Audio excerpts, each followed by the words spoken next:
recent rains have led to the opening of 10 sluice gates at the Vaal Dam to mitigate the flooding threat in the area.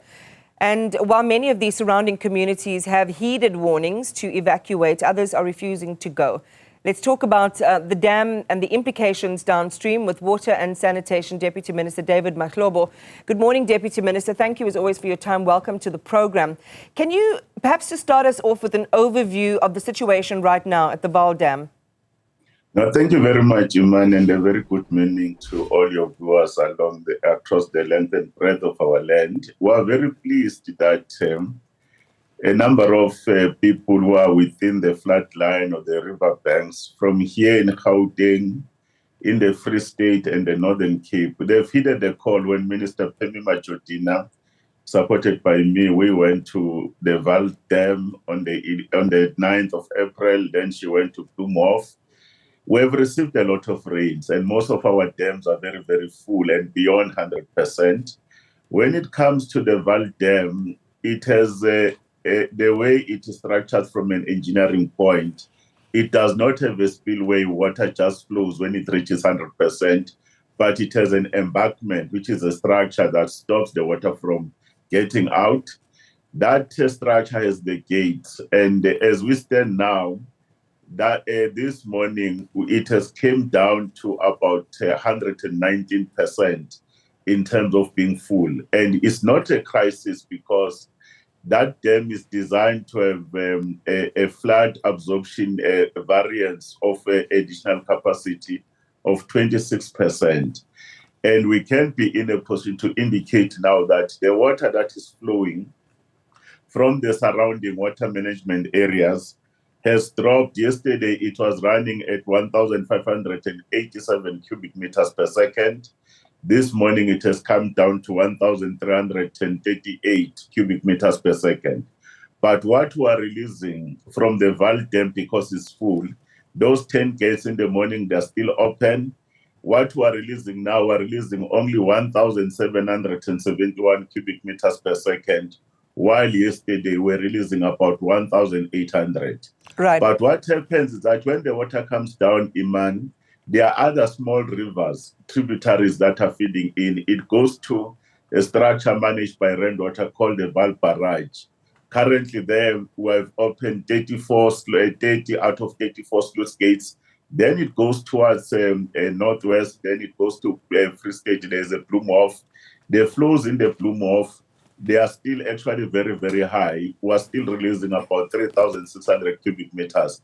That's why most of these areas are being affected. But as a response, the early warning system to caution citizens, those that are within the flood line in the river banks, we continuously communicate as a department, local government, National Sea Rescue Institute, working with the police, and a number of them have responded very positively. All right. But there are those that are very reluctant to respond to our calls. All right, let me come in on a few points, Deputy Minister, and thanks again for the detail in terms of the dam capacity, the alleviation, and where we're sitting at today. So the question from me is, how severe still is the risk of flooding at this point and the projections, let's say, for the next 3 or 4 days? The risk remains very high because if the velocity of the water, which is the speed, is estimated that what is coming into the dam at about 1.7, we are releasing 1.7 billion liters per second. That is very, very huge. But you could see now that from the water that is coming from other areas that are feeding to the dam, it's starting to slow down, but it's still very high. We want to bring the dam from 119% being full, want to bring it down by the end of the rainy season to at least about 100%. In other words, we are going to still to continue with the releases. And if the rain stops, Iman, what it means, we will be in a position to actually have that controlled releases. Other gates will be closed. Yeah. But as you see the weather forecast, like your team is continuously giving, certain areas that are around Free State in the Northern Cape, you could see that there will still be certain rains that are going to be coming in the next few days. Therefore, our teams working with the weather services, the National Sea Rescue Institute, will continuously give these alerts. using those particular structures that are there on the ground. It does not mean that if the water levels is coming down, like there's a decline right now, people need to start to come back. Let them work with those local authorities in terms of the joint operation centers that are there so that they can be guided, because we are monitoring the system as a live system. But downstream, around your Christiana, your Bloemhof, people must be very careful, because there are low-lying bridges down there. They must never take a chance to cross when they see water that is flowing over them, including those people from religious communities. They responded to Minister Machodina's call to say, let's not do the rituals around this time. They must not make a mistake that the sun is coming up. There might be water that is coming from somewhere in other management areas, and you think because it's not raining in your area, you can start playing around the rivers. All right. Minister, so, I mean, we've seen some really incredible visuals. I know you were on that bridge, again, I know that you were at the Vaal Dam, and you witnessed the force and the ferocity of that water, and we've shown it to our viewers as well. We've also then done interviews with communities downstream who have had their resorts or their their B&Bs and so on completely flooded, and in many cases significantly engulfed by water. But some of those communities are criticizing the timing of the sluice gate operations. Could this flooding have been prevented with earlier water management decisions?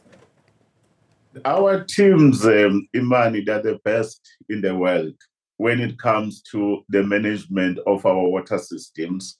We have never had disasters where livelihoods and then there are fatalities that have happened. What they are doing is within the book from an engineering point and hydrological point of view. We call it structured releases. What is the mischief and the problem we deal with? There are a number of South Africans and business people who have acted irresponsible, Iman. They are within the red zone of the flood line, within a river bank. Even if we are releasing this water, the manner we release right now, we still have to do a difficult choices and engagement with them.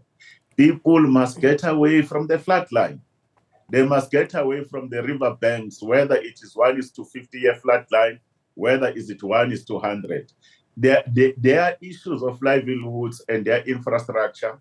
What has happened is very regrettable, but it's not because of the actions of government. It's because of the decisions they've made. I've been to all these areas. The minister has been there on the ground. If we are going to be building within 6 meters, Iman, 6 meters within a river bank, what will happen? What will happen? These are some of the issues that we will have to be able to say informal settlements or informal land occupation or this kind of developments within areas that are actually risk adverse. We have to make those decisions. But a number of them, as well as many businesses, we're working with them in terms of the data that is there. We don't want to be arrogant as government, but we must be able to say, this is the reality. It can be regarded as a disaster when indeed is actually man-made on the choices that were made by certain individuals. But other than that, we should be in a position to say the majority of those business people, even downstream, they have taken the necessary precautions, and we will actually be prepared as government to engage with them to say, how do we support them? But the ultimate decision, as it rains more and more now on the basis of climate change, we have to be in a position to build more better. We'll have to build resilient communities, the kind of technologies and the areas where we choose to place our activities or settlements must be responsive to the current reality. I mean, it's quite sad to hear you say, well, quite sad to hear their stories about the destruction and the impact to their businesses. But as you say, there would have been a building protocol in place, especially when you're building in an area like that, which business owners and, hospitality sector operators would have been aware of. So then I guess it raises the question of how they would have obtained their permits then in the first place, Deputy Minister. Just a quick word on that before I go back to the evacuation effort. On that one is a matter that we needed to review. We have traveled around the country. These dams, they are so beautiful. They bring life. but equally there's a threat to livelihoods. There are a number of citizens that are encroaching. You can even see human settlement in other areas where they just build in areas that are flat lines. The quality of the soil in terms of geological formation is a problem.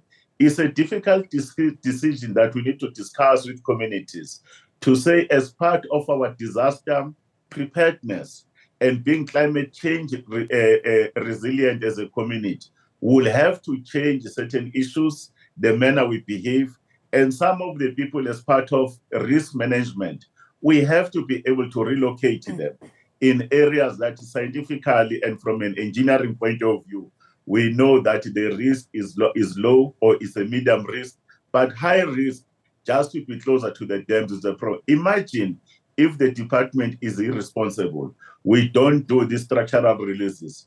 A dam that is actually designed to carry billions of liters, like the Vaal Dam, the Harib Dam, and all these other dams, we allow the structure to fail. When it fails, it can be the biggest disasters like you saw it in Libya and other areas in South America. We cannot afford to have that particular situation.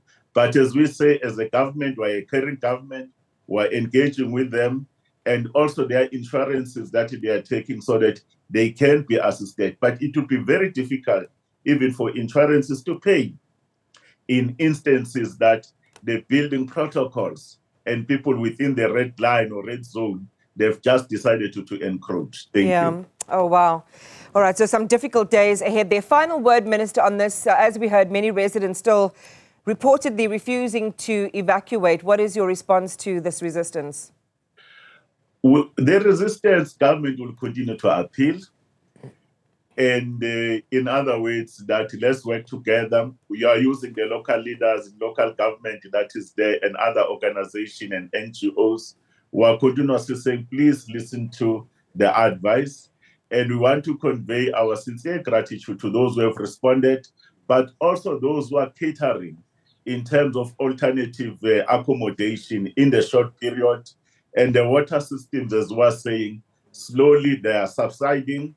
There is a decline, but we're not out of the woods until government says so, and the authorities that are closer to the situation will be dependent on the expert advice of our hydrologists and our engineers. When it is safe for them to be in a position to return, we should be able to do that. But the minister and ourselves will continue to continuously engage with them, go and check the situation, not only in the Vaal system, but in the entire country, because there are also illegal dams. We don't want happened in the city of Cape Town, where people were flushed away because illegal dams, they are full. We're also monitoring them, and dam owners have a full responsibility to ensure that they are managing their releases and their spillways are so structured in terms that the integrity of their structures are very good, because we don't want to lose lives, including livelihoods.